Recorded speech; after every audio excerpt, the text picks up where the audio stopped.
ನಮಸ್ತೆ ವೀಕ್ಷಕರೇ, Akshata K YouTube ಚಾನೆಲ್ಗೆ ಸ್ವಾಗತ. ಇವತ್ತು ಮಂಗಳೂರಿನ ಸಾಂಪ್ರದಾಯಿಕ ತಿಂಡಿ ಅಕ್ಕಿ ಶಾವಿಗೆ, ನಾವು ನಮ್ಮ ಭಾಷೆಯಲ್ಲಿ ಸೇಮಗೆ ಅಂತ ಕರಿತೇವೆ, ಮಾಡ್ತಾ ಇದ್ದಾರೆ.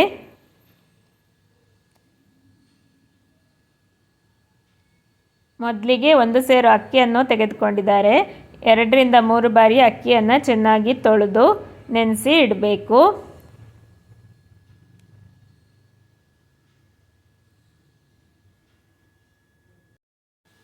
ಈ ಅಕ್ಕಿ ತೊಳೆದ ನೀರನ್ನು ಹೂವಿನ ಗಿಡಗಳಿಗೆ ಹಾಕಲಿಕ್ಕೆ ಅಂತ ಬಕೆಟಲ್ಲಿ ತೆಗೆದು ಇಡ್ತಾ ಇದ್ದಾರೆ.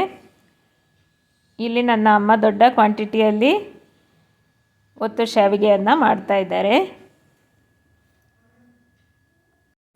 ಇಲ್ಲಿ ರಾತ್ರಿ ಅಕ್ಕಿಯನ್ನು ತೊಳೆದು ನೆನೆಯಲಿಕ್ಕೆ ಹಾಕಿ ಇಟ್ಟಿದ್ದಾರೆ. ಈಗ ಮರುದಿನ ಬೆಳಗ್ಗೆ ಅಕ್ಕಿಯನ್ನು ಗ್ರೈಂಡರಲ್ಲಿ ರುಬ್ಕೊಳ್ತಾ ಇದ್ದಾರೆ. ಯಾರೆಲ್ಲ ನನ್ನ ವಿಡಿಯೋವನ್ನು ಹೊಸದಾಗಿ ನೋಡ್ತಾ ಇದ್ದೀರಾ, ದಯವಿಟ್ಟು ಸಬ್ಸ್ಕ್ರೈಬ್ ಮಾಡಿಕೊಳ್ಳಿ, ಬೆಲ್ ಐಕನನ್ನು ಪ್ರೆಸ್ ಮಾಡಿ. ಇದರಿಂದ ನಾನು ಹಾಕುವ ಹೊಸ ವಿಡಿಯೋಗಳ ನೋಟಿಫಿಕೇಷನ್ಸ್ ನಿಮಗೆ ಬೇಗನೆ ಸಿಗ್ತದೆ. ವಿಡಿಯೋವನ್ನು ಲೈಕ್ ಮಾಡೋದನ್ನು ಮರಿಬೇಡಿ.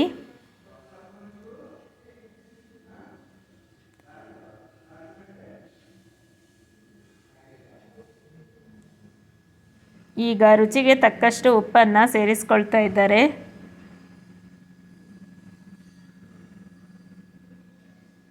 ನೋಡಿ ಫ್ರೆಂಡ್ಸ್, ಈಗ ಅಕ್ಕಿ ರುಬ್ಬಿಯಾಗಿದೆ. ಅಕ್ಕಿ ನೈಸಾಗಿ ರುಬ್ಕೊಳ್ಬೇಕು.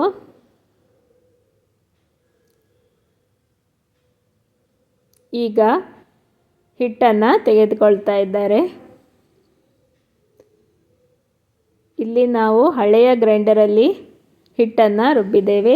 ಕಲ್ಲಿನ ಗ್ರೈಂಡರಲ್ಲಿ ರುಬ್ಬಿದರೆ ಬಹಳ ರುಚಿಯಾಗಿರ್ತದೆ. ಹಿಂದಿನ ಕಾಲದಲ್ಲಿ ಕೈಯಲ್ಲೇ ರುಬ್ತಾಯಿದ್ರು, ಕಲ್ಲಿನಲ್ಲಿ.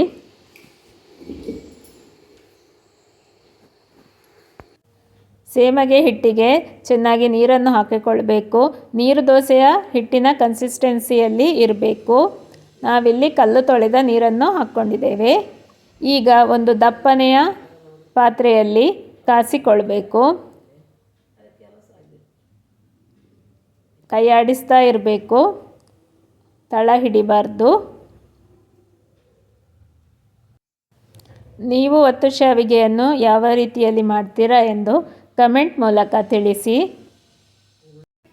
ನೋಡಿ ವೀಕ್ಷಕರೇ, ಈಗ ಹಿಟ್ಟು ರೆಡಿಯಾಗಿದೆ.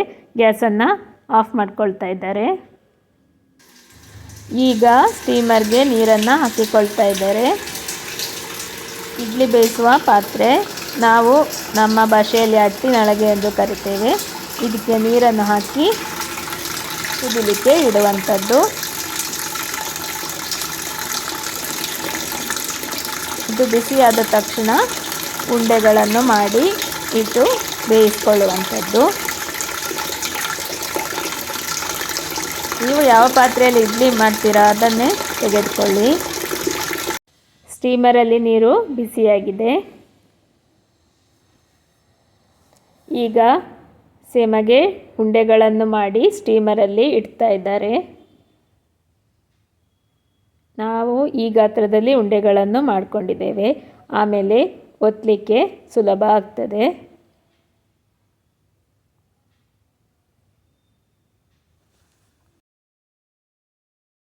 ಸೇಮಗೆ ಉಂಡೆಗಳನ್ನು ಈ ರೀತಿಯಲ್ಲಿ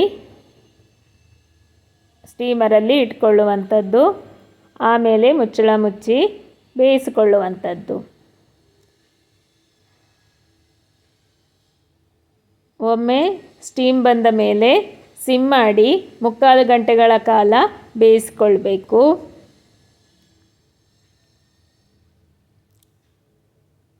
ನೋಡಿ ಫ್ರೆಂಡ್ಸ್, ಸ್ಟೀಮ್ ಬರ್ತಾ ಇದೆ. ಇನ್ನು ಸಿಮ್ ಮಾಡಿ 3/4 ಗಂಟೆಗಳ ಕಾಲ ಬೇಯಿಸ್ಕೊಳ್ತೇವೆ.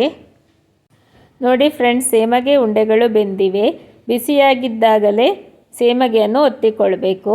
ಬಿಸಿಯಾಗಿದ್ದಾಗ ಒತ್ತಿಕೊಳ್ಳಲು ಸುಲಭ, ತಣಿದರೆ ಅದು ಗಟ್ಟಿಯಾಗ್ತದೆ, ಒತ್ತಿಕೊಳ್ಳಲಿಕ್ಕೆ ಸ್ವಲ್ಪ ಕಷ್ಟ ಆಗ್ತದೆ. ನೋಡಿ ಎಷ್ಟು ಚೆನ್ನಾಗಿ ಬರ್ತಾ ಇದೆ ಸೇಮಗೆ ಅಂತ. ನೀವು ಇದನ್ನು ಮಾಡಿ ನೋಡಿ. ನೋಡಿ ಫ್ರೆಂಡ್ಸ್, ಸೇಮಗೆ ಒತ್ತಿ ಆಯಿತು. ನಿಮಗೆ ಈ ವಿಡಿಯೋ ಇಷ್ಟವಾಗಿದ್ದಲ್ಲಿ ಅಕ್ಷತಾ ಕೆ ಚಾನೆಲನ್ನು ಲೈಕ್, ಶೇರ್, ಸಬ್ಸ್ಕ್ರೈಬ್ ಮಾಡಿ. ಧನ್ಯವಾದಗಳು ಮತ್ತು ಎಲ್ಲರಿಗೂ ಶುಭ ದಿನ.